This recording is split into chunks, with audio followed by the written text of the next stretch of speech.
সবাই ভালো আছেন তো? জি, আলহামদুলিল্লাহ। আপনি ভালো আছেন? আলহামদুলিল্লাহ।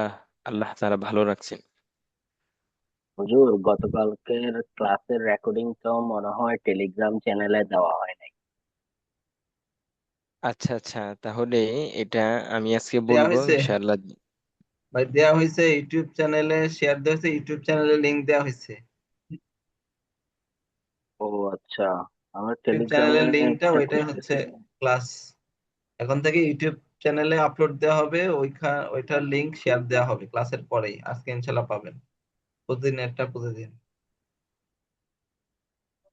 ও আচ্ছা আচ্ছা, আমি গতকালকেরটা খুঁজে পাইনি যে টেলিগ্রামে। চেক করে দিচ্ছি, যদি না পেয়ে থাকেন পেয়ে যাবেন ইনশাল্লাহ। একটু একবার চেক করেন তো।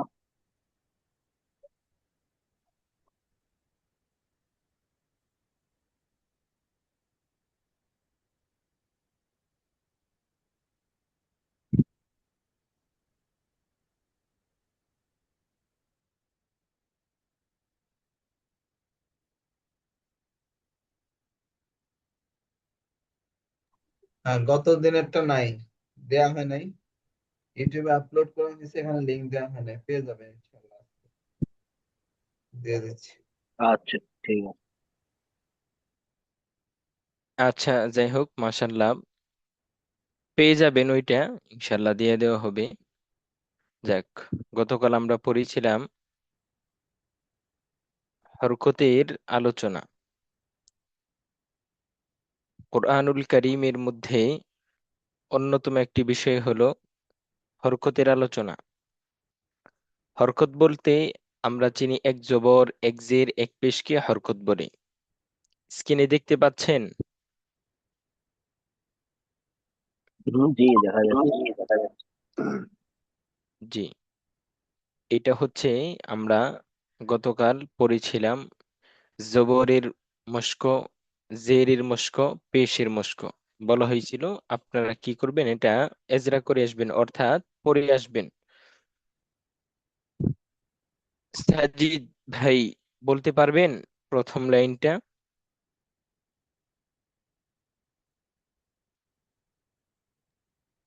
আমার তো আসলে প্র্যাকটিস করা হয় নাই, গতকালকে ক্লাসও ছিলাম না। আমি ক্লাস খুঁজতেছিলাম যে রেকর্ডটা পাবো। আচ্ছা আচ্ছা, তাহলে এটা পড়া একদম সহজ। যে আপনি তো আমাদের এর আগের ক্লাসে যুক্ত ছিলেন। আমরা পড়ছিলাম জি জি। হরকতের বিবরণ। হরকত বলা হয় এক জবর, এক জের, এক পেশকে হরকত বলে। হরকতের উচ্চারণ তাড়াতাড়ি পড়িতে হয়, অর্থাৎ জাল জবর জা, কাফ জবর কা, যাকা, র রাকা। জবর র, যাকার, আচ্ছা আচ্ছা।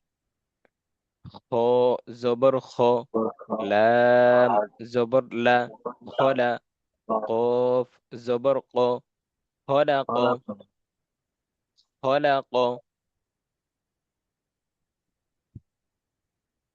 জি, বুঝতে পারছি। আচ্ছা, একইভাবে এইখানে প্রত্যেকটা লাইনের মধ্যে সবগুলো শব্দের মধ্যে জবরের মশক করা হয়েছে। হাসার, নাসর, ওয়াজাদা, যাহাবা, তারাকা, রফা, আদাদা, সাবাক, সাফার, ফাআলা। একইভাবে আমরা আমরা পড়েছি হরকত আসলে, অর্থাৎ কোরআনুল কারীমের মধ্যে যে কোনো জায়গায় যদি এক জবর, এক জের, এক পেশ থাকে, সেই স্থানে আমরা মনে করব এটা হচ্ছে হরকতের উচ্চারণ। আর হরকতের উচ্চারণ করিতে হয় তাড়াতাড়ি। তারাকা, রফা, আদাদা। তাহলে আমরা এই হরকতের অর্থাৎ জবরের এই যে শব্দগুলো আছে, এগুলো আমরা কি করব, ভালো করে মস্ক করব। যদি আমি দেখাই দিচ্ছি আপনাদেরকে, এখন আপনারা যদি মস্ক করেন তাহলে আপনার জড়তা ছুটবে। আচ্ছা, যেহেতু আমরা গতকাল এই আলোচনা করছি, আবারও এটা দেখানো হচ্ছে। পড়ার সিস্টেম একইভাবে আমাকে প্রাথমিক অবস্থায় হরফ হরকত উভয়টারই মশক করতে হবে। যেমন কাফ জবর কা, শিন জবর শা, কাশা, ফা জবর ফা, কাশাফা। একইভাবে এই শব্দটা আমাকে সর্বনিম্ন 10 বার, সর্বোচ্চ যতবার হইতে পারে আমি যতবার পড়তে পারি। একইভাবে এগুলা হচ্ছে কোরআনুল কারীমের এক একটা শব্দ। যেমন হামজা জবর আ, হ জবর খ, দাল জবর দা, আখদা, কাশাফা, আখদা। যখন আমি এই দুইটা শব্দ ভালো করে পড়তে পারবো, তৃতীয় শব্দের মধ্যে আমি আবার এজরা শুরু করব মস্কর সহিত।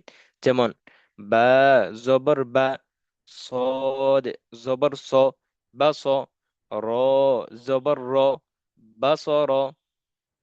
আবার শুরু থেকে কাশাফা, আখদা, বাসর। ঠিক তেমনি ভাবে আমি যখন এই তিনটি শব্দ সুন্দর করে পড়তে পারবো, আমি আবার সামনের শব্দের মধ্যে অগ্রসর হব। এইভাবে আমি এক একটা লাইন শেষ করে আমি এক একটা চ্যাপ্টার শেষ করব, তখন দেখা যাবে যে হরকতের মশকটা আমার হবে। এই হরকতের মশক কোরআনুল কারীমের মধ্যে শুধু আসবে না, বিভিন্ন সময় জবর আসবে, জের আসবে, জজম, তাসদিদ। এগুলো আমরা আস্তে আস্তে এক একটা ধাপ শেষ করে ইনশাল্লাহ সামনে আগাবো। তাহলে আমরা জবরের মধ্যে, যে কোরআনুল কারীমের মধ্যে যদি কোথাও আরবি 29টি হরফের মধ্যে যদি এক জবর আসে, তাহলে সেইখানের উচ্চারণটা কেমন হবে? তাড়াতাড়ি পড়তে হবে। তাহলে এটার মধ্যে তো আমাদের আর কোনো সমস্যা নেই। যদি সমস্যা থাকে তাহলে বলতে পারেন।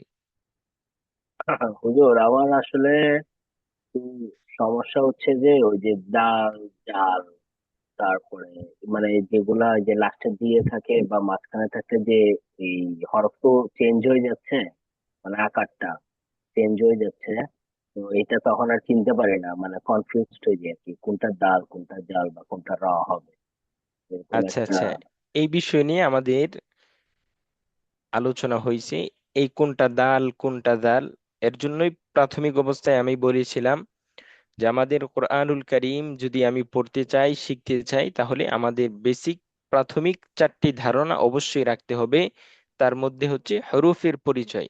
অর্থাৎ প্রাথমিক অবস্থায় আমরা পড়িয়েছিলাম আরবি 29টি হরফের আলোচনা। হয়তো এখানে আপনারা দেখতে জি। পাচ্ছেন স্ক্রিনের মধ্যে। এটি হচ্ছে এক একটা হরফের পূর্ণ রূপ। আলিফ, বা, তা, থা, এগুলা হচ্ছে পূর্ণ হরফ।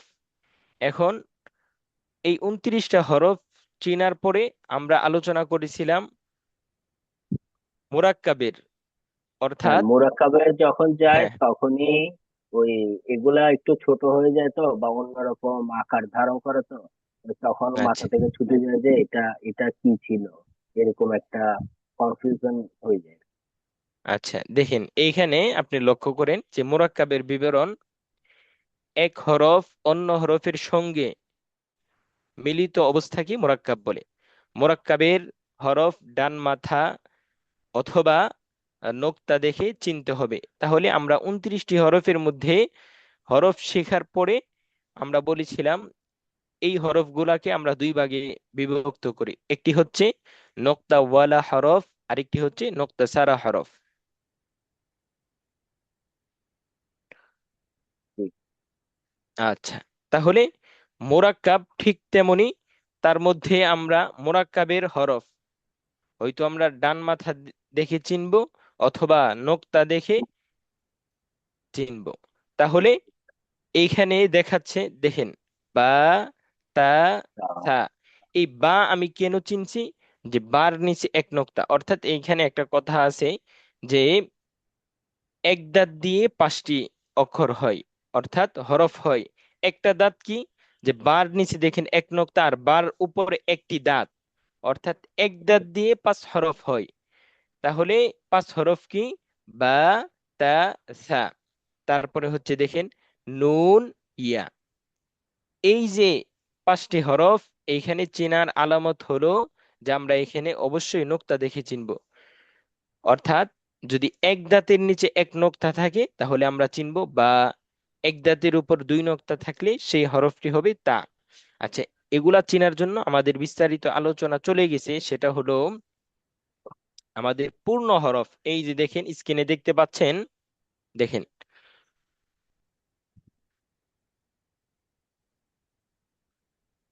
এইখানে হরফের শুরু, মধ্য ও শেষ রূপ আপনারা দেখতে পাচ্ছেন স্ক্রিনে।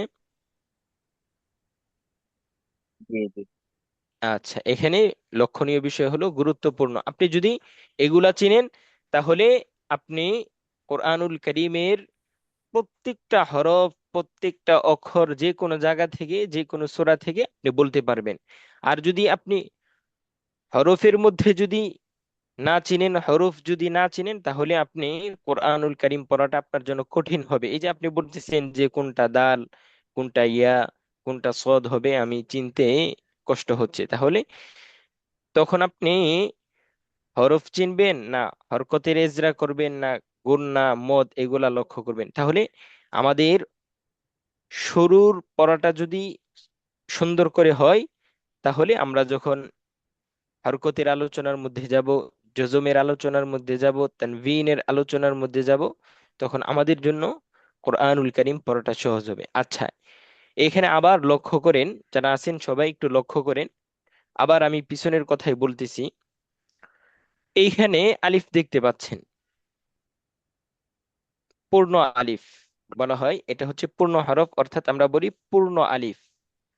এটা হচ্ছে শুরুর আলিফ, অর্থাৎ আলিফ, আলিফ হচ্ছে কোন শব্দের শুরুতে যদি আসে তাহলে তার আকার অর্থাৎ চিহ্ন অর্থাৎ রূপটা এমন হবে। আর আলিফ কখনো শব্দের মাঝে আসে না, হয়তো কোনো শব্দের শুরুতে আসবে অথবা শব্দের শেষে আসবে। এখানে আপনারা লক্ষ্য করেন, দেখেন এখানে মোট তিনটি হরফ আছে, আলিফ, হ, জাল। তাহলে শুরুতে আলিফ আসছে, তাহলে আলিফের সূরতটা হচ্ছে, দেখেন এখানের শুরুর আলিফ যেমন, এইখানে কি শুরুর আলিফটা ঠিক তেমনি। অর্থাৎ আমি বলছিলাম যে আলিফ শব্দের শুরুতে আসে আর শব্দের শেষে আসে, কখনো আলিফ শব্দের মাঝে আসে না।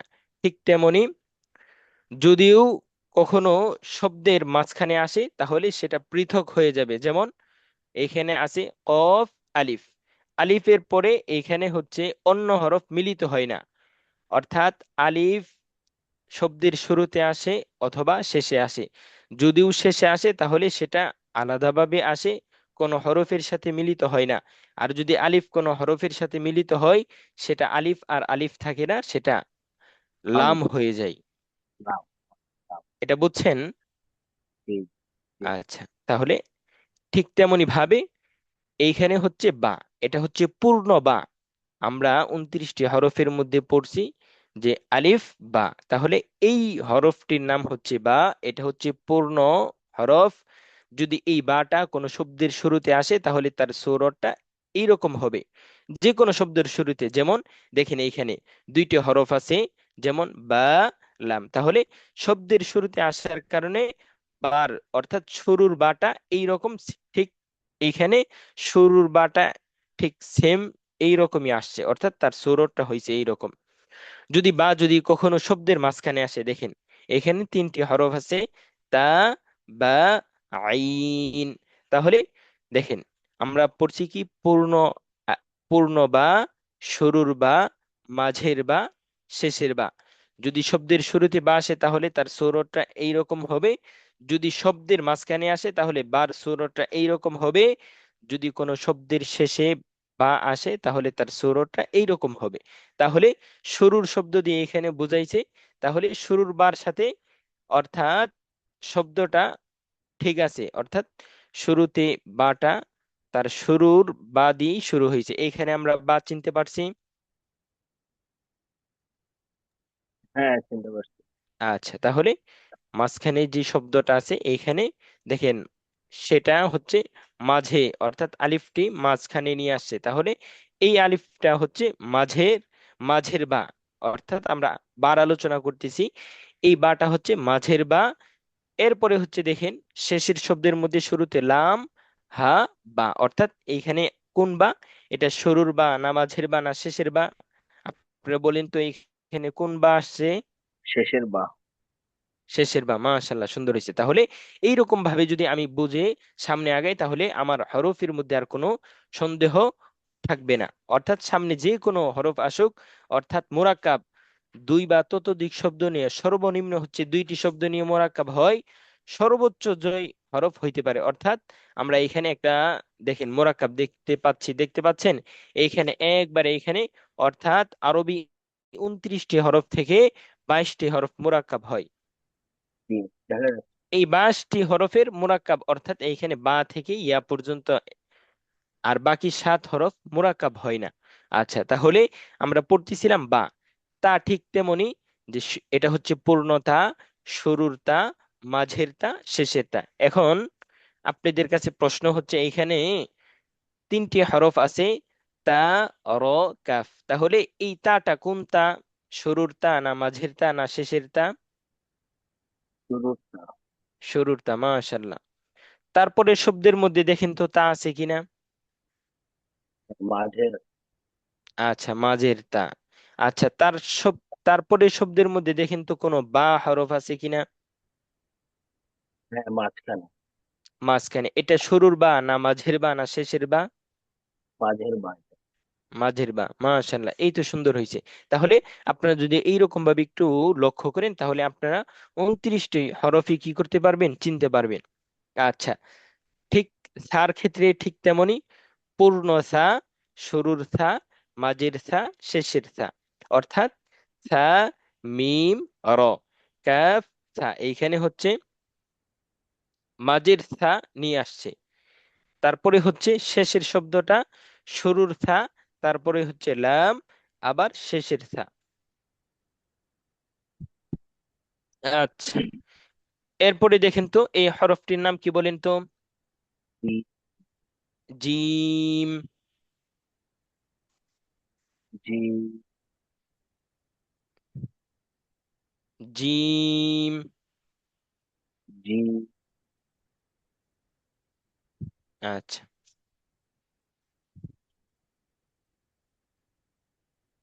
জিম। তাহলে এই জিমটা যদি কোনো শব্দের শুরুতে আসে, তাহলে দেখেন, শুরুর জিম, মাঝের জিম, শেষের জিম। অর্থাৎ শব্দের শুরুতে যদি আসে, তাহলে সেই জিমটার সুরত হচ্ছে এইরকম হবে। দেখেন, এইখানে একটি শব্দ নিয়ে আসছে, তার শুরুর জিমটা এখানে প্রয়োগ করছে, জিম, আইন, লাম। আচ্ছা, দ্বিতীয় শব্দের মধ্যে মাঝের জিমটা প্রয়োগ করছে এখানে, ইয়া, জিম, দাল। আচ্ছা, শেষের শব্দের মধ্যে হা, জিম, এখানে হচ্ছে শেষের জিম। আচ্ছা, এই হরফগুলির মধ্যে অস্পষ্টতা আছে কারো? না, আলহামদুলিল্লাহ। আচ্ছা, ঠিক এমনই ভাবে আমাদের 29টি হরফের মধ্যে 4টি করে সূরত পাবো, অর্থাৎ পূর্ণ হরফ, শুরুর হরফ, মাঝের হরফ, শেষের হরফ। আচ্ছা, তার মধ্যে আবার কিছু কিছু হরফের মধ্যে তার সূরতটা আবার 5টিও হয়ে থাকে, 4টিও হয়। আচ্ছা, এখানে স্ক্রিনে দেখতে পাচ্ছেন যে, অর্থাৎ এইখানে দেখেন, এটা হচ্ছে হা, এটা কি? হ্যাঁ। হা, অর্থাৎ হলকের মধ্যখান হইতে এটা উচ্চারণ হয়, হা।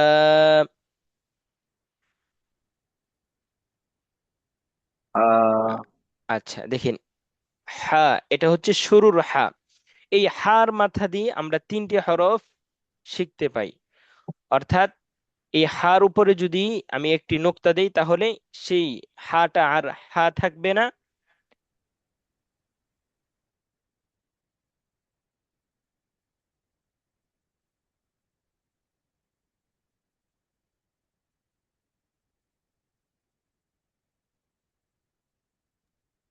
আচ্ছা, হার মাথা দিয়ে আমি 3টি হরফ চিনতে পারি। অর্থাৎ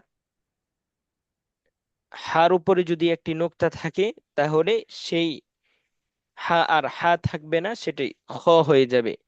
হার নিচে যদি একটি নোক্তা দেই, তাহলে সেটা জিম হয়ে যাবে। আচ্ছা, তাহলে যদি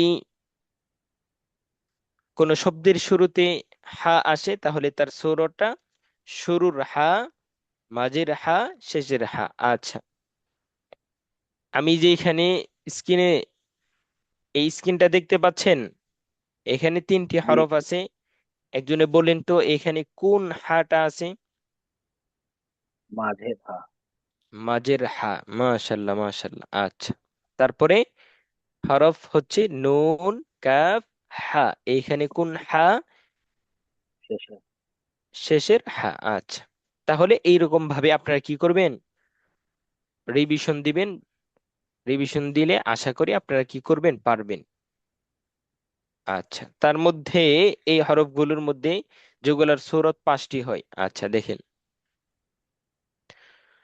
এইখানে নিচে দেখতে পাচ্ছেন এই হরফের নাম কি বলেন তো একজন?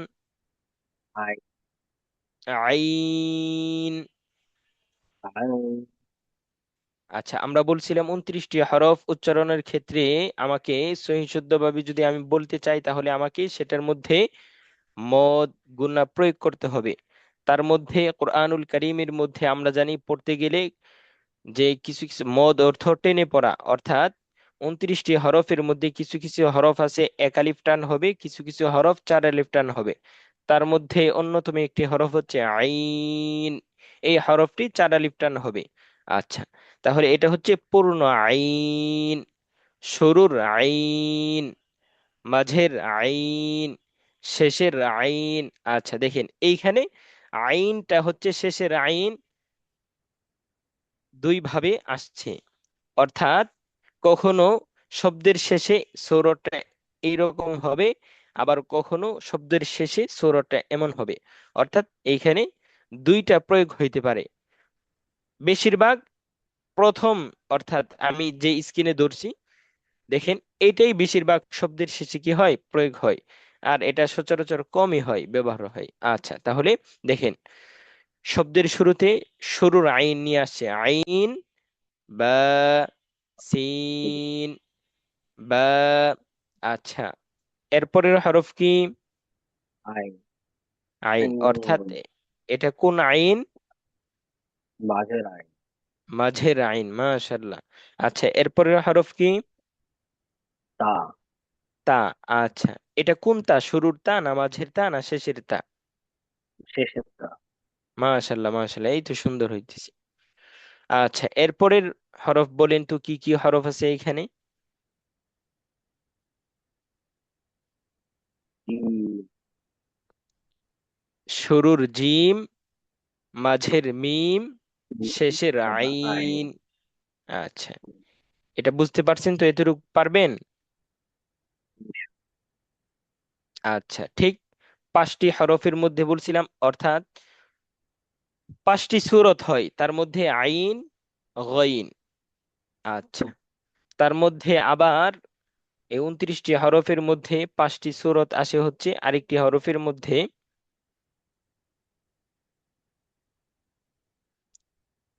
এই দেখেন, এই হরফের নাম কি বলেন তো? হামজা। হামজাহ।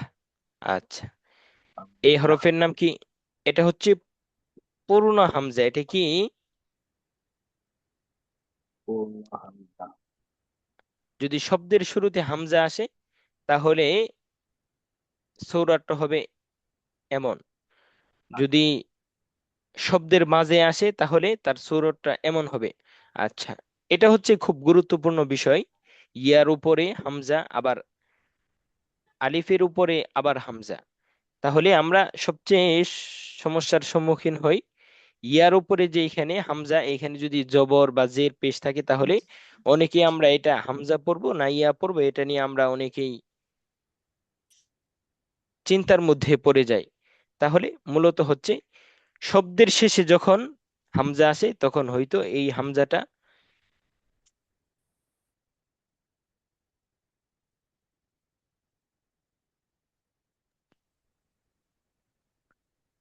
শব্দের শেষে যখন হামজা আসবে তখন তার সূরতটা এইরকম হবে।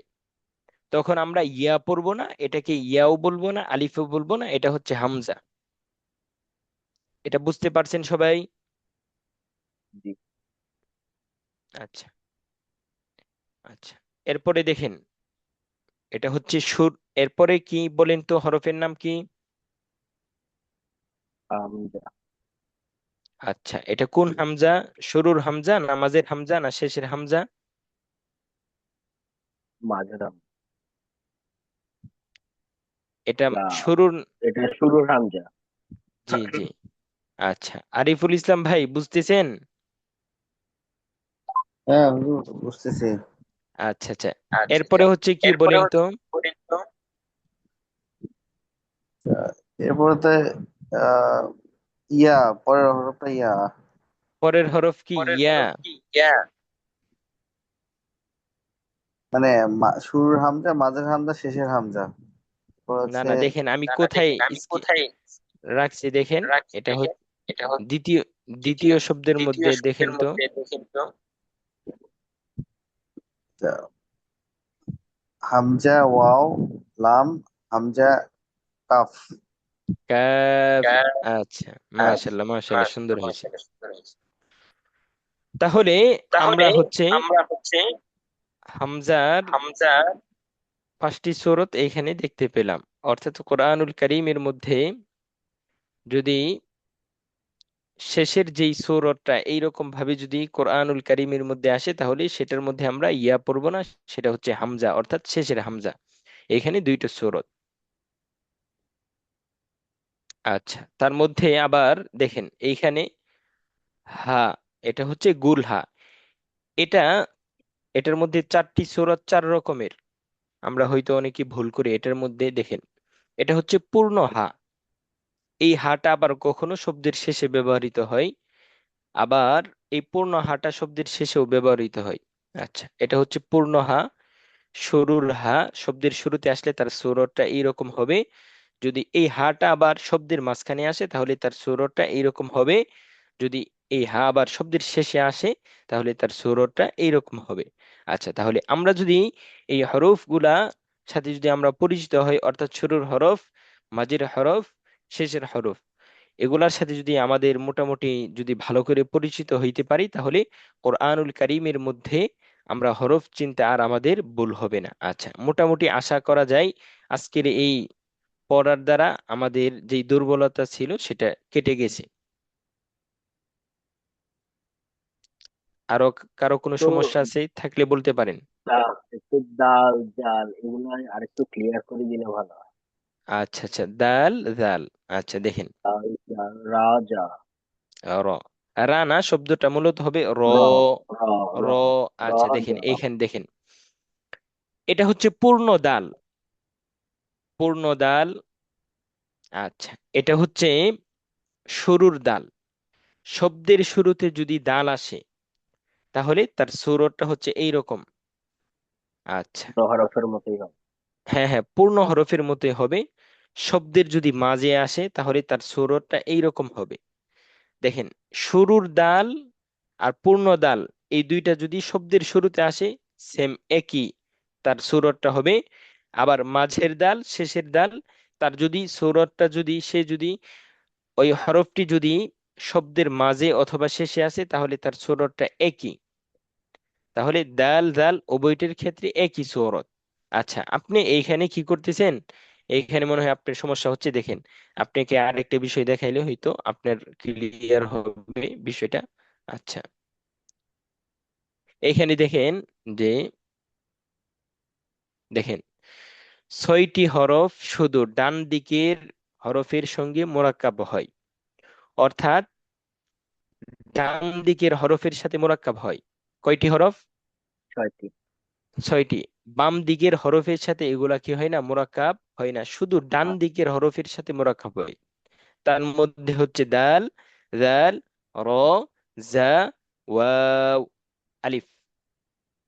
এই 6টি হরফ শুধু ডান দিকের হরফের সাথে মোরাক্কাব হয়, বাম দিকের হরফের সাথে মোরাক্কাব হয় না।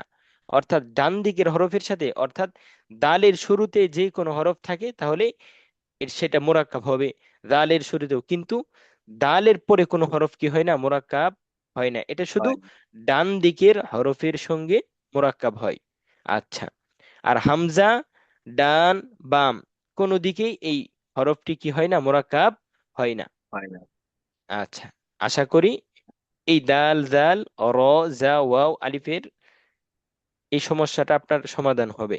আচ্ছা দেখেন, এরপরে যে দাল দাল দেখেন, দেখেন এইখানে তিনটি হরফ আছে এই শব্দের মধ্যে দাল। আচ্ছা, শুরুতে শব্দের শুরু অর্থাৎ দাল জাল এই তিনটি হরফ মিলে একটি শব্দ হয়েছে। তাহলে এই শব্দের শুরুতে দাল অর্থাৎ তার পরের অর্থাৎ বাম দিকের হরফের সাথে এই দালটা কি হয় নাই, মিলিত হয় নাই। যদি এর দ্বিতীয় শব্দ দেখেন, দ্বিতীয় শব্দের মধ্যে দাল টান ডান দিকের হরফের সাথে মোরাক্কাব হয়েছে, কিন্তু বাম দিকের হরফের সাথে কি হয় নাই, মোরাক্কাব হয় নাই। তৃতীয় শব্দের মধ্যেও সেম একই, দালটি তার ডান দিকের হরফের সাথে মোরাক্কাব হয়েছে, বাম দিকের হরফের সাথে কি হয় নাই, মোরাক্কাব হবেও না। ঠিক জালের ক্ষেত্রে র এর ক্ষেত্রে একই। আচ্ছা তাহলে দেখেন এইখানে ইয়া দাল কাফ। আচ্ছা, এই বিষয়গুলো আপনার ক্লিয়ার হয়েছে? ইনশাআল্লাহ। আচ্ছা আচ্ছা, যদি আরো যদি কখনো সমস্যার মধ্যে পড়েন পরবর্তীতে অবশ্যই বলবেন। আচ্ছা তাহলে আজকের ক্লাসের মধ্যে মোটামুটি আমরা সর্বশেষ বারের মতো আমরা হরফের সাথে পরিচয় হইলাম। আচ্ছা, এখন আপনারা নিজেরা কি করবেন, প্র্যাকটিস করবেন কিভাবে। আপনারা কোরআনুল কারীমের যে কোনো সূরা নেবেন, অর্থাৎ আমি দেখাচ্ছি, আমাকে শোনাইতে হবে না, আপনারা শুধু নিজেরা পড়বেন। যদি পারেন তাহলে মনে করবেন আপনি হরফগুলার সাথে পরিচিত হয়েছেন। আচ্ছা, এখানে দেখেন কোরআনুল কারীমের একটি আয়াত দেওয়া আছে।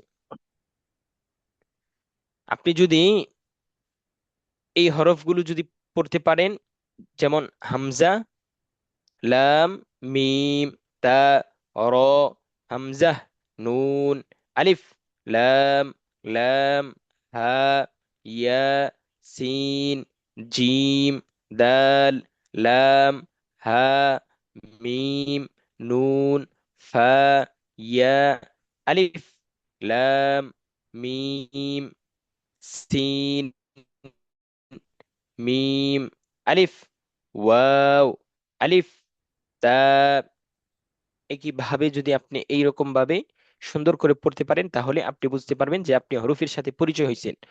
এরপরে যদি না পড়তে পারেন তাহলে মনে করবেন আপনি হরফের সাথে অর্থাৎ দুর্বলতা রহিয়াছে।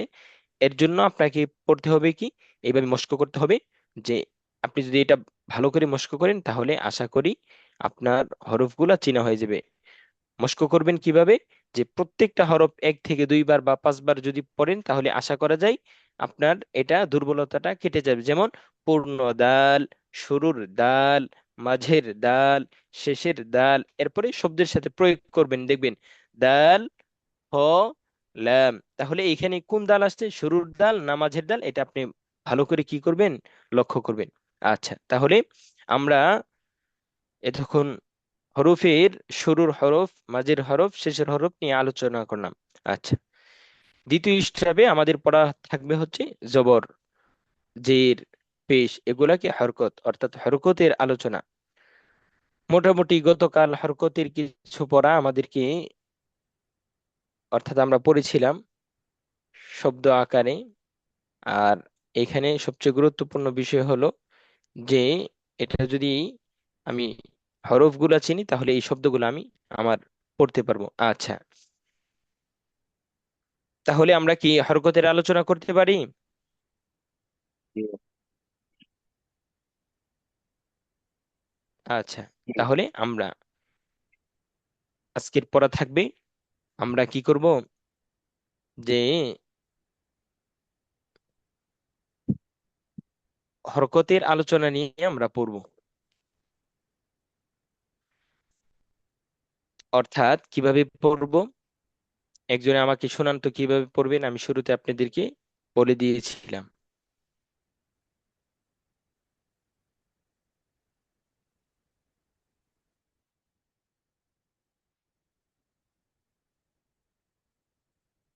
বলতে পারবেন?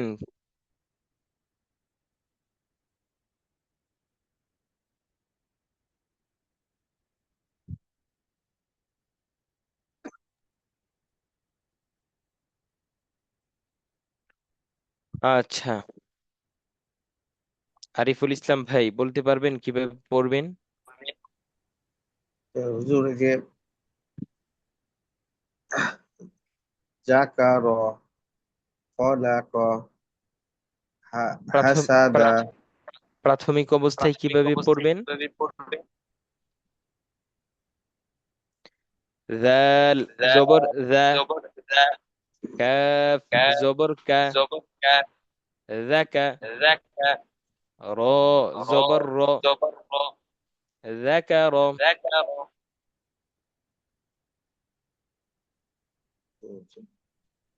এইরকম ভাবে প্রত্যেকটা শব্দ পড়বেন। আচ্ছা, জবর দিয়ে পড়বেন, এরপরে হচ্ছে জের এবং পেশ। যেমন জেরের মস্ক এখানে খ জবর খ, শিন জের শি, ইয়া জবর ইয়া, খশিয়া। এইরকম ভাবে জের এবং কি পেশ, যেমন খ পেশ খু, লাম জের লি, খলি, কফ জবর ক, খলি ক। আচ্ছা, তাহলে আজকে আমরা মোটামুটি হরফের সাথে আমরা পরিচয় হলাম এবং হরকতের সাথে পরিচয় হয়ে কিছু মস্ক করলাম। তাহলে আমরা কি করব আগামীকাল? এই হরকতের মস্কগুলো আমরা করব। জবর জের পেশ, এই তিনটি হরকত দিয়ে আমরা কি করব? ইনশাআল্লাহ এগুলা এজরা করব, মস্ক করব এবং বেশি থেকে বেশি কি করব? চেষ্টা মেহনত করব। আল্লাহ তাআলা আমাদেরকে বেশি থেকে বেশি মেহনত করার তৌফিক দান করুক। ঠিক আছে, সবাই ভালো থাকবেন। এর পরবর্তীতে আমাদের উস্তাদ জি আসতেছে, হ্যাঁ, অর্থ বুঝে নামাজ পড়ি, এটা নিয়ে উস্তাদ জি আমাদেরকে দর্শ দিবেন। আমরা কেহ না যাই, ইনশাআল্লাহ ধৈর্য সহকারে ক্লাসের শেষ পর্যন্ত থাকার চেষ্টা করি। আল্লাহ তাআলা আমাদেরকে বরকত দান করবেন। আসসালামু আলাইকুম ওয়া রাহমাতুল্লাহি ওয়া বারাকাতুহু।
السلام عليكم ورحمة الله وبركاته.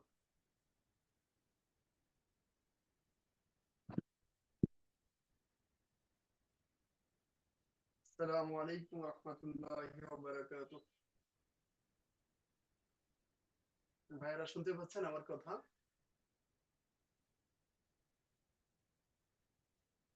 হ্যালো, হ্যাঁ, আস্তে শোনা যাচ্ছে। আস্তে শোনা যাচ্ছে, একটু জোর দিয়ে দিন তাহলে। আমি সালাম দিয়েছি। ওয়ালাইকুম আসসালাম। আপনারা ভালো আছেন সবাই?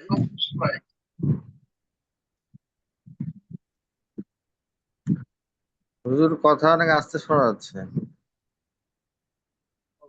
হুজুর একটু জোর দিয়ে যান, বলছে যে কথা অনেক আস্তে শোনা যাচ্ছে। বলছে কথা অনেক আস্তে শোনা যায় বলে।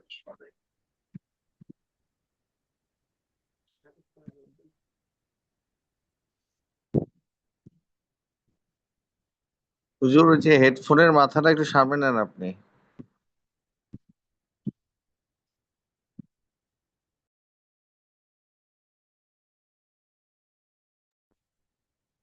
হুম, এবার আমার কথা ভালো শোনা যাচ্ছে ভাই?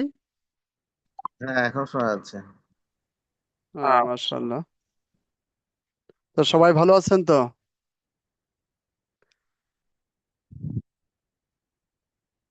সবাই ভালো সবাই আছেন ভাই? ভাই? এই তো হুজুর, আলহামদুলিল্লাহ। তো তো গতকালকে আমরা শিখেছিলাম যে অজুর শেষের দোয়া। কেমন অজুর শেষের দোয়াটা কালকে এখানে কেউ শোনাতে পারবে? কালকে যারা ছিল নাকি ছিল না কালকে এ সময়?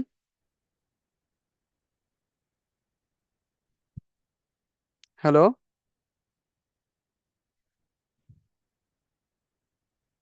ভাই, অজুর শেষের যে দোয়াটা এটা শোনাতে পারবেন কেউ?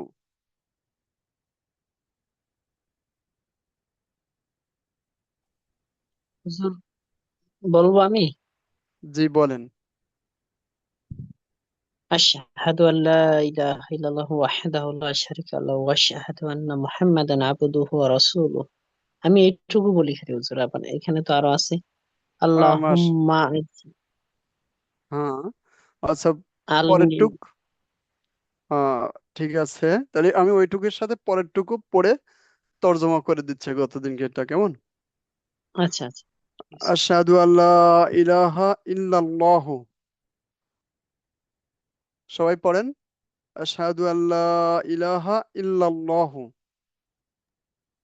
আশহাদু আল্লা ইলাহা ইল্লাল্লাহু ওয়াহদাহু লা শারীকা লাহু ওয়াহদাহু লা শারীকা লাহু ওয়া আশহাদু আন্না ওয়া আশহাদু আন্না মুহাম্মাদান মুহাম্মাদান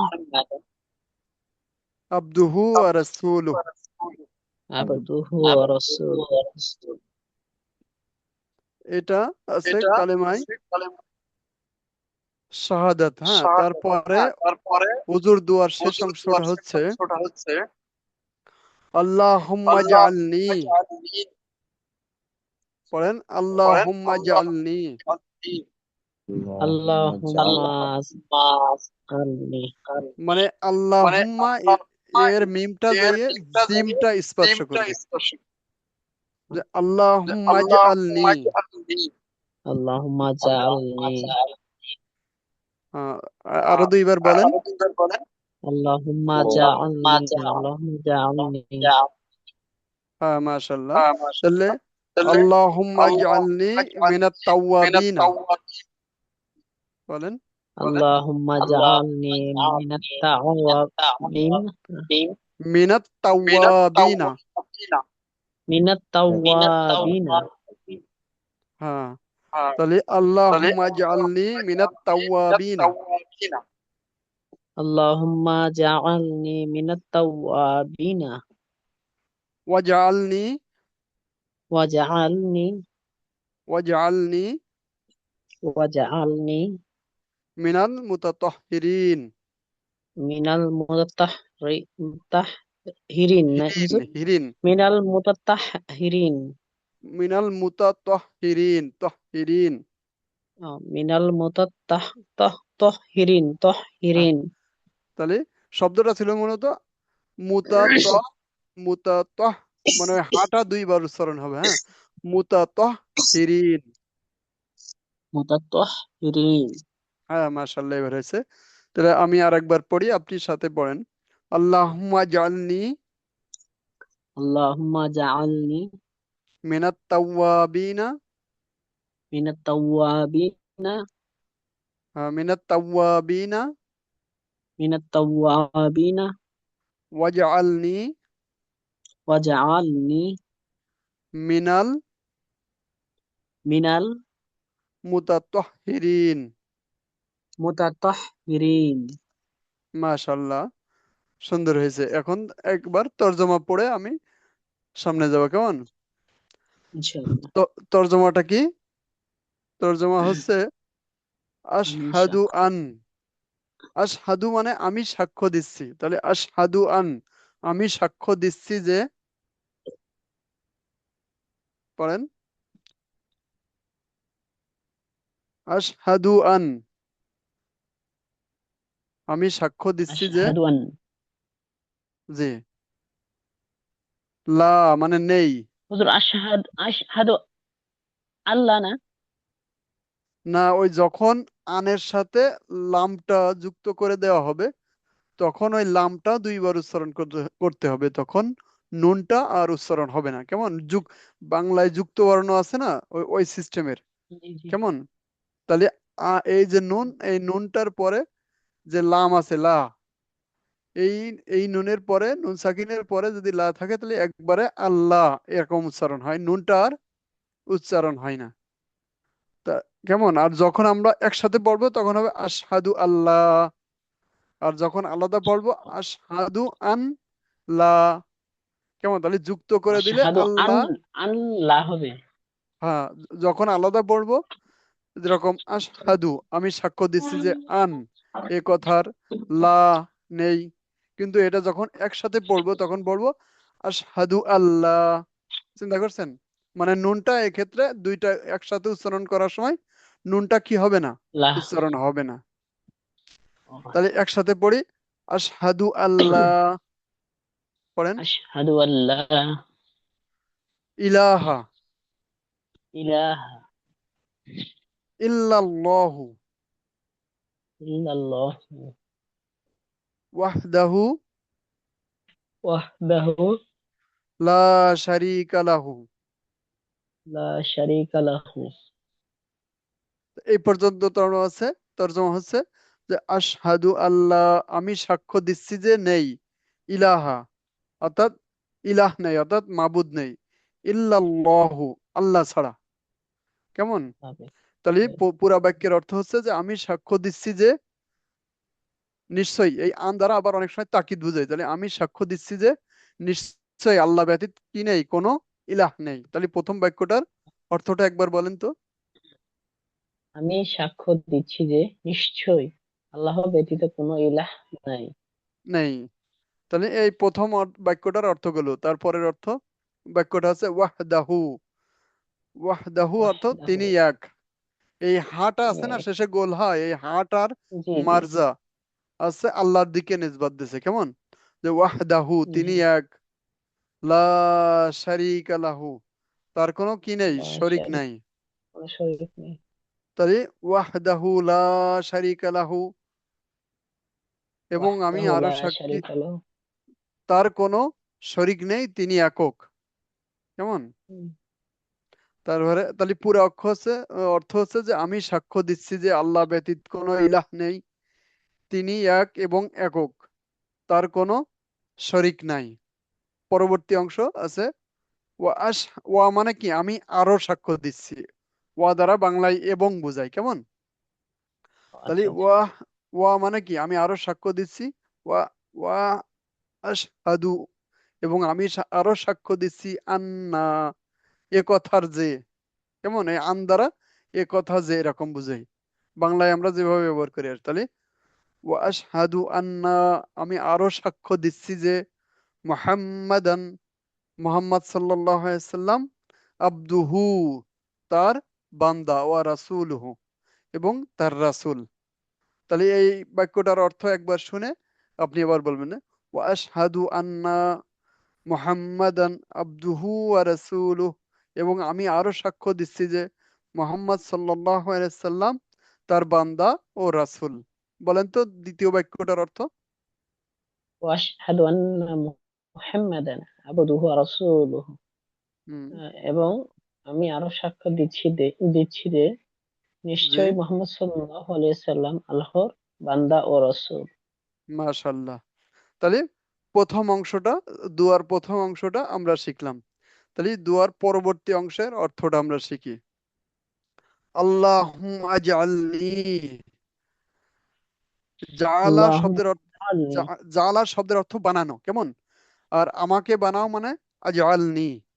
তাহলে এখন আজআলনি। আল্লাহুম্মা অর্থ হে আল্লাহ, মানে আমরা যখন দোয়া করি না, আল্লাহুম্মা রব্বিক ফিরলি, এরকম দোয়া করি না, হে আল্লাহ আমাকে মাফ করে দিন, তাহলে আল্লাহুম্মা মানে সবসময় আমরা কি অর্থ তুলবো, হে আল্লাহ। তাহলে আল্লাহুম্মা আজআলনি, হে আল্লাহ আমাকে আল্লাহুম্মা বানাও। আজআলনি। বলেন, আল্লাহুম্মা আজআলনি, হে আল্লাহ আমাকে বানাও। আল্লাহুম্মা আজআলনি, হে আল্লাহ আমাকে বানাও। মিনাল, এই মিন শব্দের অর্থ মধ্য, মধ্যে। কেমন? তাহলে মিনাত মধ্যে। তাওয়াবিনা, তওবাকারীদের মিনাত মধ্যে তাওবা আমাকে অন্তর্ভুক্ত করো। তাহলে মিনাত তাওয়াবিনা মানে আছে আমাকে তওবাকারীদের মধ্যে বানাও, তওবাকারীদের মধ্যে। জি অর্থাৎ আমাকে তওবাকারীদের অন্তর্ভুক্ত করুন। তাহলে শেষ বাক্যটার প্রথম অংশ কি, যে আল্লাহুম্মা আজআলনি মিনাত তাওয়াবিনা, হে আল্লাহ আমাকে তওবাকারীদের অন্তর্ভুক্ত করুন। বলেন আল- আহ, আল্লাহুম্মা মিন আল্লাহুম্মা আচ্ছা, আজআলনি, মিমটা জিমে যে, আল্লাহুম্মা জাআলনি হ্যাঁ মিনাত তাওয়াবিনা অর্থ বলেন।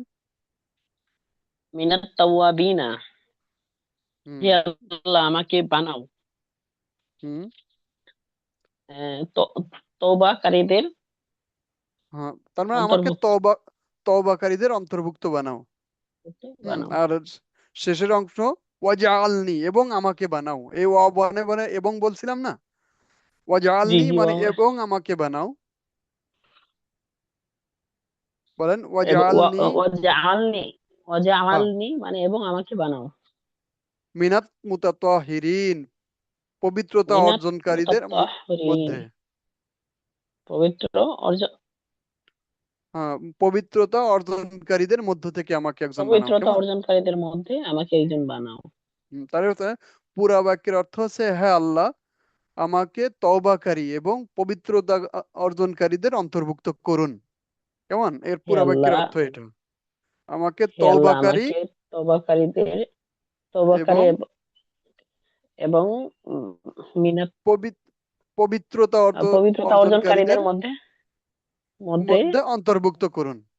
অন্তর্ভুক্ত করুন। হ্যাঁ, তাই এই যে তহের, আমরা অনেকের নাম শুনি না, তহের, তহের মানে কি? জি পবিত্র। জি। কেমন? ওখান থেকে আসছে যে আচ্ছা আচ্ছা। মুতাতাহিরিন মানে পবিত্রতা অর্জনকারী। কেমন ইনশাল্লাহ? তাইলে আমরা উজুর দোয়াটা শিখে গেলাম। উজুর দোয়াটা কিন্তু সহজ, মানে শুধুমাত্র শেষ বাক্যটা একটু মুখস্থ করতে হবে, আর তার আগের তো আমরা জানি, তাই না? ওই যে কালেমা শাহাদাত, জি কালেমা তৈয়বা, এগুলো তো আমরা জানি। তাহলে শুধু শেষের বাক্যটা আল্লাহুম্মা জাআলনি মিনাত তাওয়াবিনা ওয়া জাআলনি মিনাল মুতাতাহহিরিন, বাক্যটার হুজুর বাংলা এটা যদি আমরা, এই শুধু শুধু কালেমা শাহাদাত শাহাদাত পড়লে হবে না? এটা তো দুয়ার একটা অংশ, অনেকেই শুধু কালেমা শাহাদাত পড়ে। এখন পুরা সব পাইতে হলে এই পরের টুকু আমরা মুখস্থ করে নেবো আস্তে আস্তে।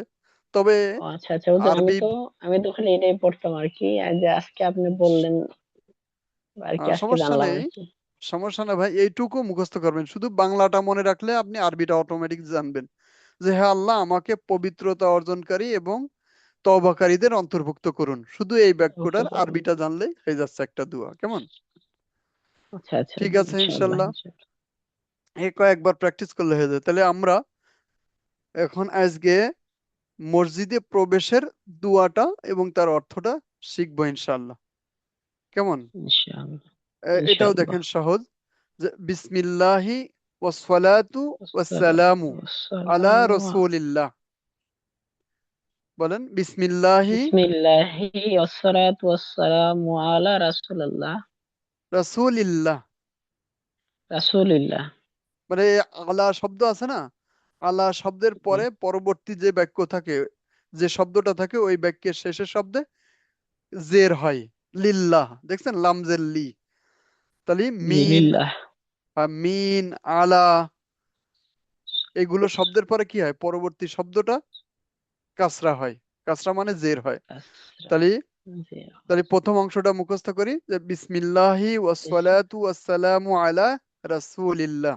বলেন بسم الله والصلاة والسلام على رسول الله। মাশাআল্লাহ, এত একবার পড়লে হয়ে যাবে। আরেকবার বলেন। بسم الله والصلاة والسلام على رسول الله।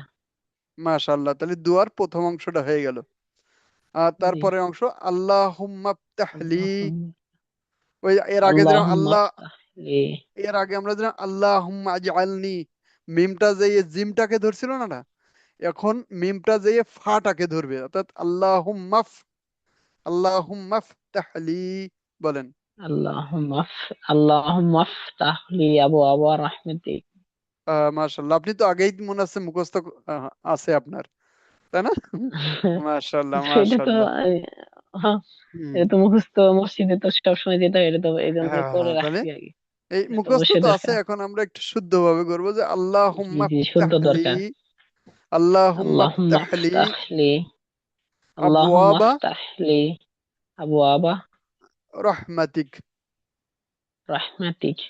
হুজুর হ্যাঁ, আরবে অনেক জায়গায় তো দেখি রহমাতিকা লেখা।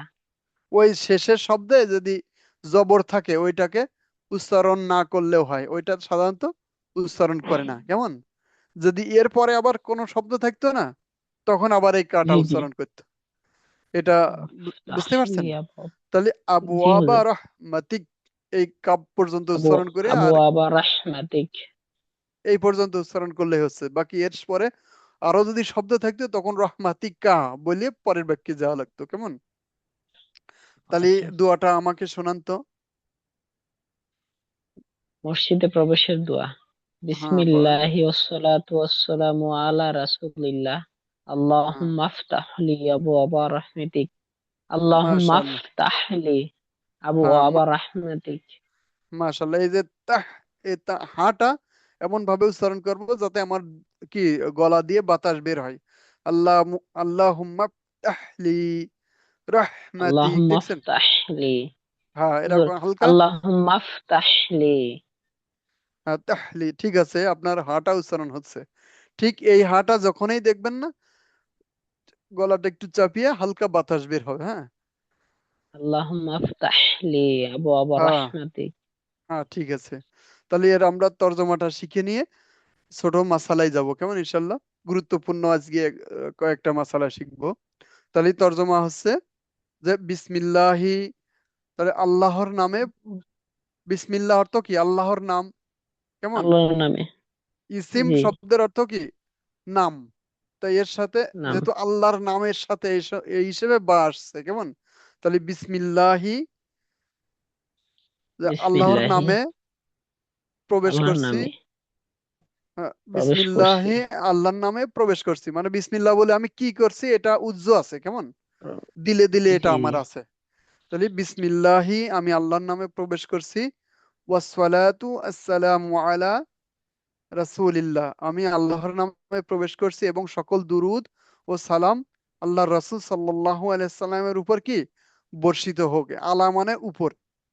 তাহলে বলেন অর্থ, যে আমি আল্লাহর নামে প্রবেশ করছি এবং সকল দুরুদ ও সকল সালাম আল্লাহর রাসূল সাল্লাল্লাহু আলাইহি সাল্লামের উপর বর্ষিত হোক। বলেন। আল্লাহর নামে প্রবেশ করছি এবং সকল দুরূদ ও সকল সালাম আল্লাহর রাসূল সাল্লাল্লাহু আলাইহি সাল্লামের উপর বর্ষিত হোক। হ্যাঁ, তাহলে আল্লাহুম্মা মানে কি বলছিলাম, যে হে আল্লাহ। তাহলে হে আল্লাহুম্মা আল্লাহ, ইফতাহলি, হে আল্লাহ আমার জন্য আল্লাহুম্মা তোমার রহমতের দরজা। তাহলে আল্লাহুম্মা ইফতাহলি, হে আল্লাহ তুমি আমার জন্য খুলে দাও। এই ফাতহুন শব্দের অর্থ কি? খুলে দেওয়া। কেমন, তাহলে জি, আল্লাহুম্মা ইফতাহলি, লি মানে আমার জন্য। তাহলে ফাতহুন শব্দের অর্থ খোলা, আল্লাহুম্মা মানে হে আল্লাহ, আর লি মানে আমার জন্য। তাহলে পুরো অর্থ হচ্ছে কি? আল্লাহুম্মা ইফতাহলি, হে আল্লাহ আমার জন্য খুলে দাও। বলেন। আল্লাহুম্মা ইফতাহ লি, হে আল্লাহ আমার জন্য খুলে দাও। আবওয়াবা রহমাতিক, আবওয়াবা রাহমাতিক, তোমার রহমতের সকল দরজা। তোমার রহমতের সকল দরজা। তাহলে মানে এই সকল দরজা কিভাবে হয়েছে? বাব শব্দের অর্থ আছে দরজা, আর আবওয়াবা মানে আছে কি? অনেকগুলো দরজা। মানে বাবের বহুবচন আছে কি? আবওয়াবা, যেরকম আমার বহুবচন আমরা, তোমার বহুবচন তোমরা, ঠিক বাবের বহুবচন কি? আবওয়াব। তাহলে সকল দরজা। কেমন, তাহলে হে আল্লাহ আমার জন্য তোমার রহমতের সকল দরজা খুলে দাও। বলেন। জি হুজুর। তাহলে শেষে অর্থ বলেন, হে আল্লাহ আমার জন্য তোমার রহমতের সকল দরজা খুলে দাও। হে আল্লাহ আমার জন্য তোমার রহমতের সকল দরজা খুলে দাও। তাহলে আবওয়াবা রহমাতিক মানে রহমতের সকল দরজা। সকল কেমন, দরজা, রহমতের সকল দরজা। জি তাহলে পুরো অর্থটা আমরা শিখে নিলাম। যখন এই দোয়াটা আমরা পড়বো না, তখন এর অর্থটাও যদি দিলে থাকে না, তাহলে দোয়ার ক্ষেত্রে আমাদের কি একনিষ্ঠটা এটা অনেক বাড়বে। হ্যাঁ, আর দোয়া কবুলের জি, ক্ষেত্রে একটা শর্ত কি? দোয়ার ক্ষেত্রে একনিষ্ঠ থাকা লাগে, অর্থাৎ দিলের একনিষ্ঠতা থাকে। যা হোক, আজকে আর 6 মিনিট আছে, আমরা সহজ একটা মাসালা শিখে নেব, কেমন? আমরা যেহেতু অনেক সময় ইনশাআল্লাহ। ইস্তেঞ্জা করি না, অর্থাৎ প্রস্রাব করি, পায়খানা করি, আমরা আজকে জি মানে জি এই হুজুর। প্রস্রাব জি পায়খানা করার আদব, যেটা এই আদবটা শিখবো, কারণ এটা আমাদের দৈনন্দিন প্রত্যেক দিনই তো এই আমলটা করা লাগে, তাই না? তাহলে কি করব, আমরা আজকে ইস্তেঞ্জা অর্থাৎ প্রস্রাব পায়খানার আদবটা শিখে নেব। এক, প্রস্রাব পায়খানার ক্ষেত্রে কিছু জিনিস নিষেধ আছে, শুনছেন আমার কথা? জি জি, প্রস্রাব পায়খানার হুম। কিছু জিনিস নিষেধ আছে নিয়ে যাওয়া। তাহলে নিষেধের মধ্যে আছে, এক, কেবলামুখী হওয়া বা কেবলার দিকে পিছন দিয়ে বসা, অর্থাৎ কেবলার দিকে মুখ করেও বসা যাবে না, এবং কেবলার দিকে কি পিছন ফিরেও বসা যাবে না ওই প্রস্রাব পায়খানার ক্ষেত্রে, কেমন? এটা একটা 1 নম্বর আদব। 2 নম্বর, রাস্তার উপর কিংবা কিনারায় প্রস্রাব পায়খানা করব না, এটা আছে কি প্রস্রাবে পায়খানার দ্বিতীয় আদব। দ্বিতীয় আদবটা কি বলেন তো আব্দুল্লাহ আবরার ভাই? জি হুজুর। দ্বিতীয় আদবটা হচ্ছে রাস্তার উপর কিংবা কিনারায়, অর্থাৎ রাস্তার কিনারায় প্রস্রাব পায়খানা না করা, এটা আছে কি আদব। দ্বিতীয়। তৃতীয় আদব, যে কোনো গর্তের ভেতরে প্রস্রাব পায়খানা না করা, এবং চন্দ্র সূর্য বরাবর প্রস্রাব পায়খানা না করা, অর্থাৎ দেখা যাচ্ছে যেদিকে সূর্য উঠেছে আমি ওই দিকে কি বরাবর চোখ ফিরে করব না, কেমন? আর চতুর্থ আদব আছে পায়খানায় বসিয়া, প্রস্রাব পায়খানায় বসিয়া পরস্পরের সাথে কি কথাবার্তা না বলা। অনেকে কিন্তু জি, পাশাপাশি প্রস্রাব করতে বসে কথা বলে, এটা কিন্তু আদবের খেলাপ। কথা বলে, জি। এটা বিশেষ করে ছোট যারা আছে তারা কথা বলে। তাহলে প্রস্রাব করতে বসিয়া, পায়খানা করতে বসিয়া কি করা, পরস্পরের দিকে পরস্পরের সাথে কথা না বলা, এবং উপরের দিকে তাকিয়ে থাকা, দিকে দেখা, লজ্জাস্থানের দিকে দেখিয়ে থাকা, অর্থাৎ আসমান, যে প্রস্রাবে বসে বা পায়খানায় বসে আসমানের দিকে তাকায় থাকা, এটা আদবের খেলাপ। আবার নিজের বিশেষ অঙ্গের দিকে তাকানোও কি আদবের খেলাপ। তাহলে পঞ্চম আদব আছে হাড় বা কয়লা এ জাতীয় জিনিস দিয়ে কি ডিলা কুলুপ না ধরা, কয়লা বা হাড় দ্বারা কি না করা, ডিলা কুলুপ না করা। ষষ্ঠ আছে দাঁড়ায়া বা হাঁটিয়া হাঁটিয়া প্রস্রাব পায়খানা না করা, বাচ্চারা এটা করে না, এটা কি আদবের খেলাপ, দাঁড়ায়া বা হাঁটিয়া হাঁটিয়া প্রস্রাব পায়খানা না করা। তারপরে 7 নম্বর আছে বিনা ওজরে পানিতে প্রস্রাব না করা। আর 8 নম্বর ফলদার বা ছায়াদার গাছের নিচে প্রস্রাব পায়খানা না করা। আর 9 নম্বর গোসলখানায় প্রস্রাব পায়খানা না করা। হ্যাঁ, তারপরে আর একটা আদব আছে, পায়খানায় প্রবেশের পূর্বে দোয়া পাঠ করিয়া বাম পা দিয়া প্রবেশ করিবে, এবং বাহির হওয়ার সময় ডাইন পা বাহিরে দিয়ে দোয়া পাঠ করে বাহির হইবে। তাহলে আমরা আজকে 10টা কি প্রস্রাব পায়খানার আদব শিখে নিলাম। আব্দুল্লাহ আবরার ভাই, আমার কথা শুনছেন? হ্যালো, হ্যালো ভাই,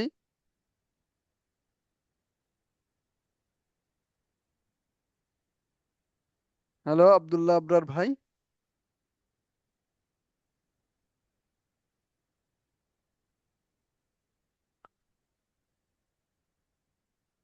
যাই হোক, তাহলে আমরা এই আদবগুলো আরেকবার বলি। এক, যে কেবলামুখী হইয়া বা কেবলার দিকে পিছন দিয়ে প্রস্রাব পায়খানা না করা। 2, রাস্তার উপর কিংবা রাস্তার কিনারায় প্রস্রাব পায়খানা না করা। 3, গর্তের ভিতর বা চন্দ্র সূর্যের দিকে বরাবর বসে প্রস্রাব পায়খানা না করা। 4, পায়খানায় বসিয়া কথাবার্তা বলা বা উপরের দিকে তাকানো বা নিজের লজ্জাস্থানের দিকে না তাকানো।